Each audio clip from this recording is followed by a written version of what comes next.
मेरी good morning है commerce के स्टूडेंट्स को, चाहे वो आईएससी बोर्ड के हों या सीबीएसई बोर्ड के।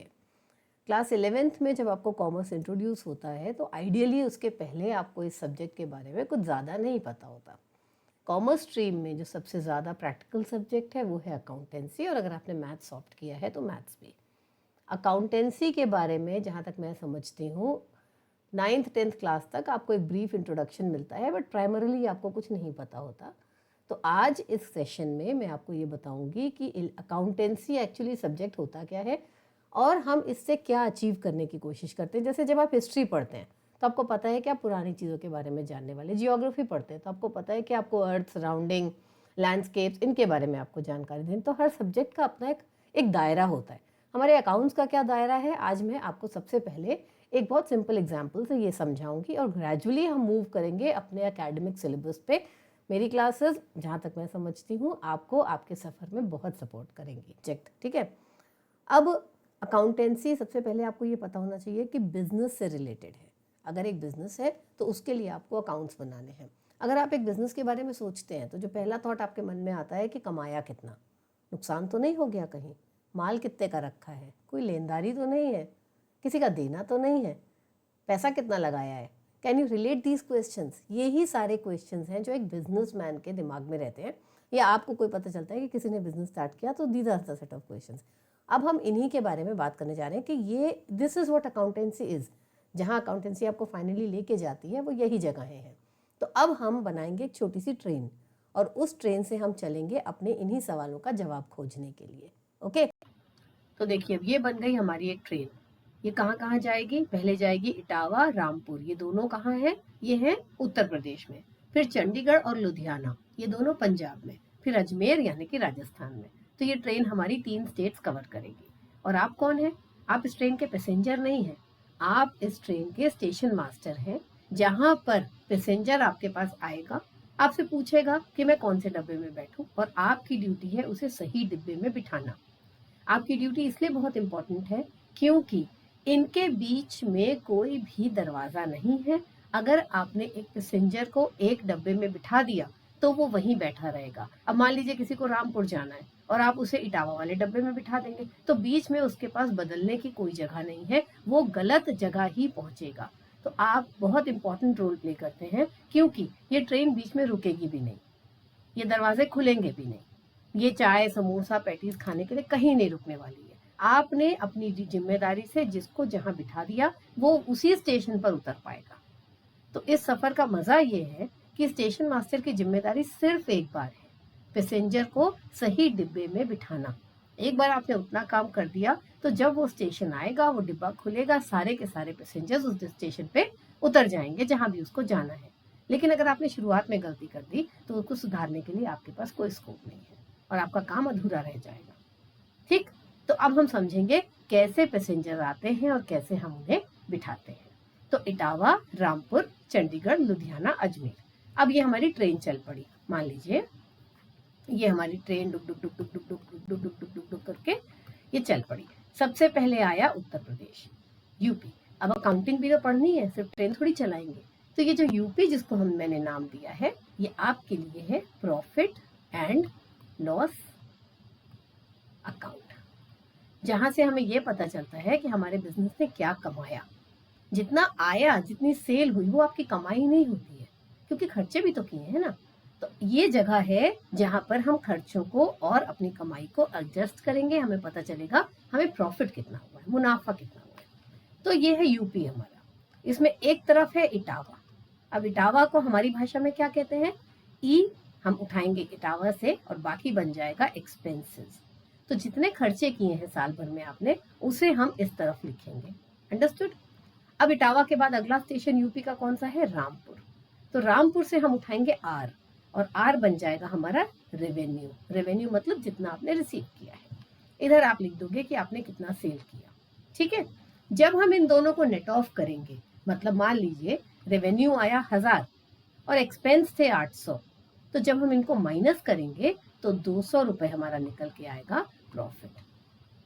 ठीक, तो अगर आपको किसी को बताना है कि मेरा प्रॉफिट कितना है तो पहले आपको अपनी ट्रेन इटावा और रामपुर तक पहुंचानी होगी, तब आपको पता चलेगा कि आपका प्रॉफिट कितना है। अब मान लीजिए कोई पैसेंजर जो रामपुर का था, आपने उसको बिठा दिया इटावा के डब्बे में, और जैसा कि मैंने बताया कि ये ट्रेन सिर्फ एक जगह से शुरू होगी और एक जगह रुकेगी, बीच में कहीं कोई जगह नहीं है आपके पास अदला बदली करने की।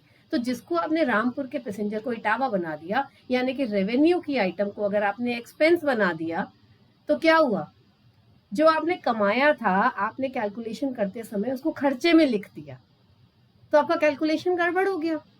मान लीजिए इस 1000 में से एक 100 रुपए का रेवेन्यू था, मतलब 1000 वॉज 900 एंड 100, ये दोनों ऐसे रेवेन्यू था। अब ये दोनों रेवेन्यू था, लेकिन ये जो 100 है इसको आपने गलती से बिठा दिया इटावा में, तो इटावा में बिठाया तो वो यहाँ पहुंच गया, तो यहाँ तो ऑलरेडी 800 तो था ही, इसमें ये वाला 100 और जुड़ गया जो कि यहाँ से खत्म हो गया। तो अल्टीमेटली क्या हुआ कि 900 रुपए का खर्चा और 900 ही रुपए की कमाई रह गई आपकी।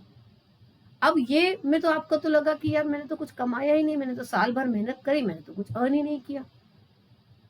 तो गलती कहाँ थी कि जिस आइटम को आपको रामपुर भेजना था आपने उसको गलती से इटावा वाले डब्बे में बिठा दिया।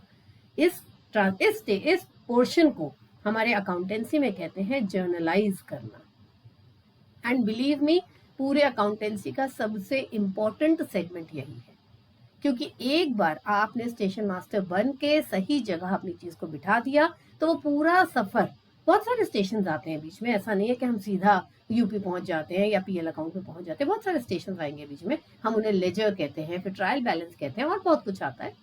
लेकिन क्योंकि इस ट्रेन ने कहीं खुलना ही नहीं है, कहीं इसके डब्बों ने अदला बदली कुछ होनी ही नहीं है, इसलिए हम उनको तब पढ़ेंगे जब हम एकेडमिक्स को पढ़ेंगे।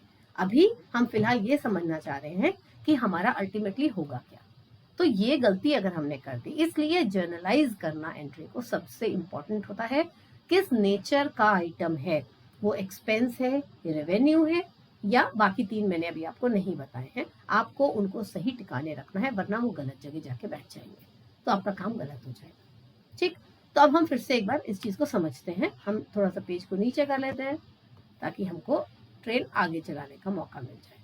तो अब हमने क्या किया, एक हमारा पीएल अकाउंट बन गया जो कि हमारा उत्तर प्रदेश था बेसिकली, और इसमें हमने इटावा यानी कि एक्सपेंसेस और रामपुर यानी कि रेवेन्यू, इनको खाली कर दिया। यहाँ भी लोग उतर गए, यहाँ भी लोग उतर गए। इनको जब हमने बैलेंस आउट किया तो हमें क्या पता चल गया कि हमारा प्रॉफिट कितना है। अब ट्रेन आगे चली पंजाब की तरफ। पंजाब में कौन कौन से स्टेशन आने हैं, चंडीगढ़, लुधियाना, फिर राजस्थान जाएगी अजमेर के लिए। उसको हम अकाउंटिंग में क्या कहते हैं, उसको हम अकाउंटिंग में कहते हैं बैलेंस शीट। ये तीनों चीजें जो बच्चे आपके 3 स्टेशन ये बैलेंस शीट में ही आएंगे। ठीक है, तो बैलेंस शीट के फिर एक बार बीच में लाइन खोल देते हैं। ये हो गया आपका पंजाब साइड और ये हो गया आपका राजस्थान साइड।